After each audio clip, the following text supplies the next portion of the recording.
ये देखिए मेरी स्क्रीन पर ये लॉग टेबल आपको दिख रही है।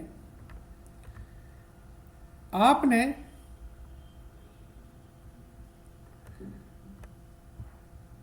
अभी हमें वैल्यू चाहिए थी 88।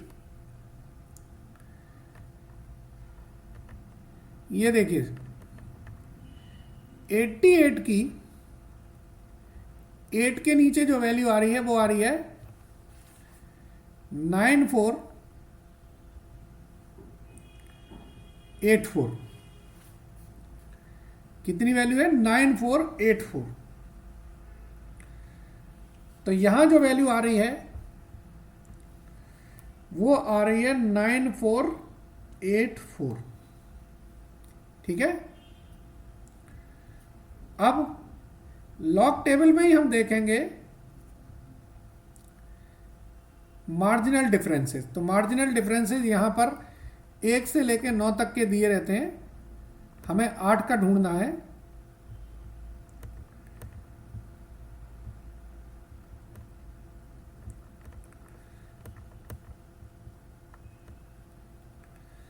पहले हमने 88 की 8 के नीचे वैल्यू ढूंढ ली है। अब हमें 8 का मार्जिनल डिफरेंस ढूंढना है। मार्जिनल डिफरेंस आ रहा है 4। ठीक है। तो 8 के नीचे का मार्जिनल डिफरेंस है कितना? 4। ये दोनों लॉग से निकाल ली। तो इसकी जो डेसिमल फिगर आई वो कितनी आई? 9488। ये डेसिमल फिगर है। अब ये जो आगे डेसिमल के आगे की वैल्यू है वो कितनी रहेगी? यहां पर कितनी डिजिट है? 4 डिजिट है। तो यहां पर कितनी डिजिट आएगी? 3। तो log 8888 की वैल्यू आई 3.9488। अगर मैं आपसे कहूं कि log 8888 की वैल्यू निकालें तब भी यहां नहीं फर्क पड़ेगा। डिजिट यहां पर कितनी है? 5। तो यहां पर डेसिमल फिगर में चेंज नहीं होगा, सिर्फ कंप्लीट डिजिट में चेंज हो जाएगा। ध्यान से समझिएगा। अगर मैं आपसे कहूं कि log 888.80 की वैल्यू निकालिए तो यहां पर डेसिमल फिगर चेंज नहीं होगा, सिर्फ आप ये देखेंगे यहां पर 3 डिजिट है तो यहां पर कितना आएगा? 2 डिजिट। अगर मैं आपसे कहूं कि log 88.88 की वैल्यू निकालिए, डेसिमल फिगर अभी भी चेंज नहीं होगी। यहां पर 2 डिजिट है तो यहां पर 1 हो जाएगा। अगर मैं कहूं आपसे log 8.88 की वैल्यू निकालिए, डेसिमल फिगर फिर भी चेंज नहीं होगी। यहां पर 1 डिजिट है तो ये 0 बचेगा। अगर मैं आपसे कहूं कि log 0.8888 की वैल्यू निकालिए तो डेसिमल फिगर चेंज नहीं होना है। अब यहां पर 0 डिजिट है तो ये -1 लिखें। तो -1 लिखने का तरीका यहां पर 1 बार की तरह होता है, उसको हम ऐसे लिखते हैं। अगर मैं कहूं आपसे कि log 0.08888 की वैल्यू निकालिए तो इसकी डेसिमल फिगर फिर भी चेंज नहीं होगी। आगे डेसिमल के बाद एक 0 है तो यानी कि यहां पर कितना आएगा? 2 बार आ जाएगा। और ऐसे ही चीजें कैलकुलेट करते रहेंगे। तो इससे मैंने आपको यह बताया कि जो लॉग में 2 डेसिमल फिगर हमेशा कांस्टेंट रहती है। मुझे कई लोगों ने कहा, मैंने पूछा log 10 की वैल्यू क्या है? सबने बोला सर 2। मैंने कहा क्यों है? log 10 की वैल्यू 1 है, क्यों है? किसी को नहीं पता। तो log 10 की वैल्यू 1 इसलिए है कि log 10 की जो डिजिट है उसमें 2 डिजिट आती हैं तो वो 1 है, और उसकी जो डेसिमल वैल्यू है वो क्या है? 0000 है। तो log 10 की वैल्यू 1.0000 है। Got my point? चलिए अब मैं इसी का जो मेरी ये वैल्यू आई थी, अब मैं इसका एंटी लॉग लेता हूं।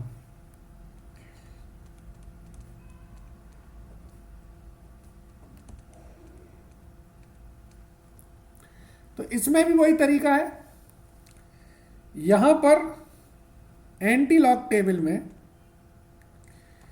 हम पहली 2 डिजिट तो देखेंगे यहां, तीसरी डिजिट देखेंगे हम यहां, और चौथी डिजिट देखेंगे हम मार्जिनल डिफरेंस में। तो पहली 2 डिजिट है हमारी 0.94, तीसरी डिजिट है 8 और चौथी डिजिट भी हमारी 8 ही है। ठीक है ना।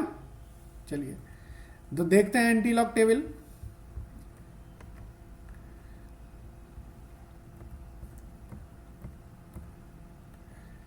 एंटी लॉग टेबल में हमें 0.94 में देखना है 8 के नीचे। आप देख रहे होंगे 0.94 में 8 के नीचे आ रही है जो वैल्यू, वो है 8872। कितनी वैल्यू है? 8872। अब हम जरा दोबारा देखेंगे, इसमें मार्जिनल डिफरेंस 8 के नीचे कितना आ रहा है? मार्जिनल डिफरेंस 8 के नीचे आ रहा है 16। ठीक है। तो यहां पर एंटी लॉग 2.999488 की वैल्यू कितनी आएगी? 8888। अब यहां कंप्लीट डिजिट कितनी है? 2। तो जब हम लॉग से नंबर सिस्टम पे वापस आएंगे तो वो जो एक हमारी डिजिट कम हो गई थी ना, वो डिजिट यहां पर वापस मिल जाएगी।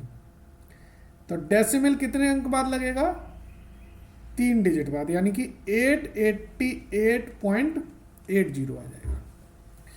ऐसे ही अगर मैं कहूं आपसे एंटी लॉग निकालिए 3.9488 का, तो आपकी जो डेसिमल लगेगी, यहां पे 3 डिजिट है तो यहां पर 4 डिजिट के बाद लगेगा। अगर मैं कहूं आपसे एंटी लॉग निकालिए 1.9488 का,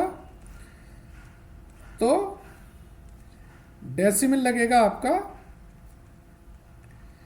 2 डिजिट के बाद। ठीक है। तो ये लॉग का कॉन्सेप्ट था। लॉग के कॉन्सेप्ट को मैंने इतना डिटेल में इसलिए समझाया कि अगर ये नहीं समझाते तो आपको वो कैलकुलेशंस नहीं आती समझ में। चलिए अब हम वापस आ जाते हैं। पहले हम लॉग बी निकाल रहे थे, तो अब हमें फॉर्मूले पता है। इसको हम ऐसे लिख सकते हैं, लॉग 80/100 log 2, और इसको ऐसे लिख सकते हैं हम, log 8/10 log 2 लिख सकते हैं ना। इसके बाद हम इसको ऐसे लिख सकते हैं, log 8 - log 10/log 2, और इसको हम अब सॉल्व कर लेते हैं। log 8 की वैल्यू है, तो हमने बताया हम कहां देखेंगे? 80 में 0 के नीचे देखेंगे, क्योंकि लॉग टेबल से तो हम सिर्फ डेसिमल वैल्यूज निकालते हैं। तो 80 में 0 के नीचे जो वैल्यू आ रही है वो आ रही है 9031।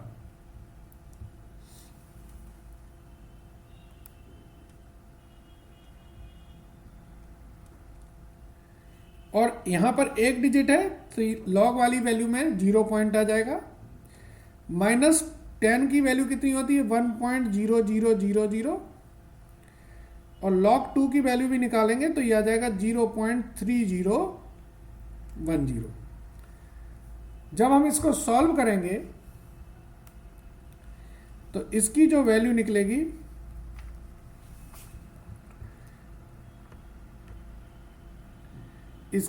निकलेगी, वो वैल्यू आएगी b - -0.3219। सॉल्व करने से आ जाएगी ये। चलिए, तो अब मेरे पास b की वैल्यू भी आ गई है। कितनी आई b की वैल्यू? -0.3219। ठीक है। अब हम अपने जो फॉर्मूले हैं उन पर उनको अप्लाई कर देंगे। चलिए,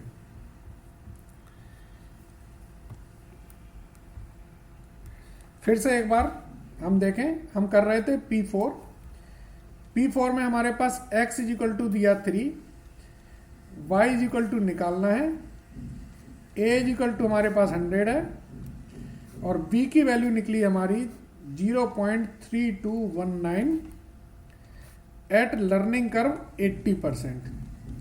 ये लर्निंग कर्व 80% पे हमेशा ही कांस्टेंट रहेगी, क्योंकि इसमें वैल्यू सारी कांस्टेंट है। चलिए, तो हम लगा दें formula learning curve equation y is equal to A X to the power b। तो y is equal to 100 into 3 की power 0.3219 taking log of both sides, log y is equal to log 100 into 3 की power 0.3219। अब हम इसको solve करते जाएंगे step wise step. पहले log m plus log n लगा दिया,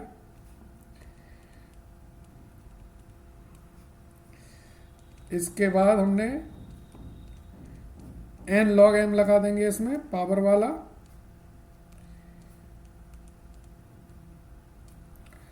अब इसके बाद इसमें हम वैल्यू लिख लेंगे।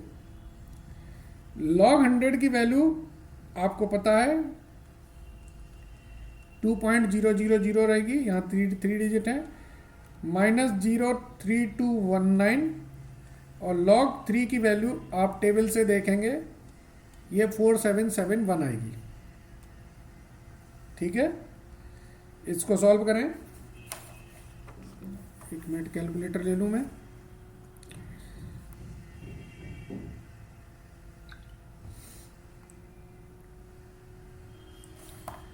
इसको सॉल्व करेंगे तो इसका आएगा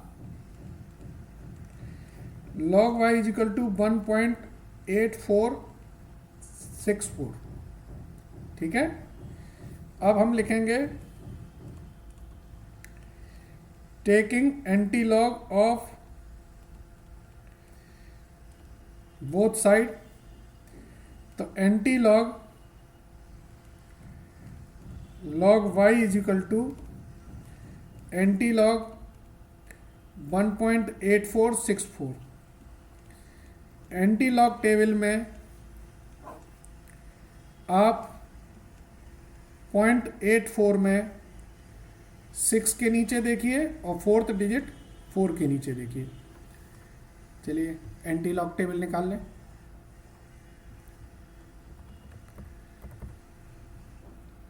पॉइंट 84 में देखना है हमें 6 के नीचे 9876।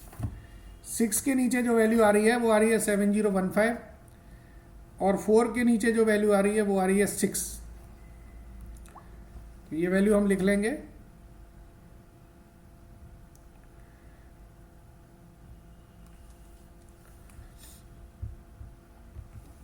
यहां वैल्यू आ रही है 7015 और यहां वैल्यू आ रही है 6।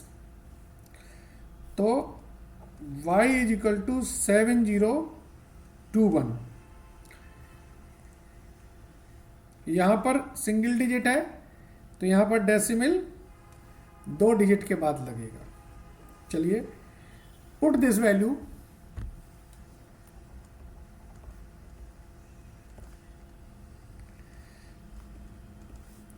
इन दी टेबल जो गिवन थी हमारी, तो उस टेबल में हम रखें ये वैल्यू को।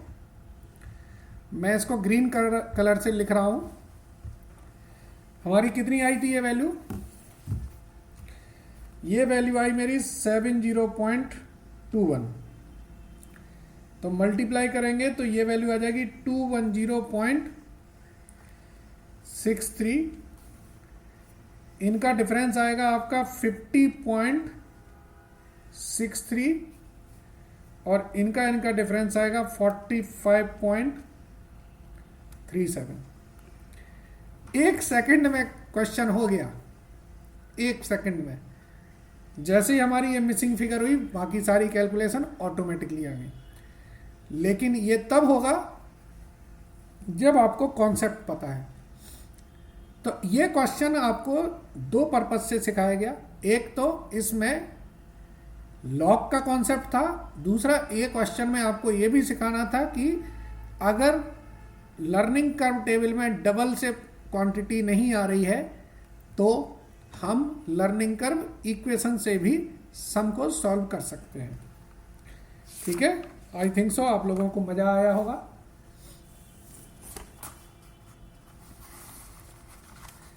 चलिए।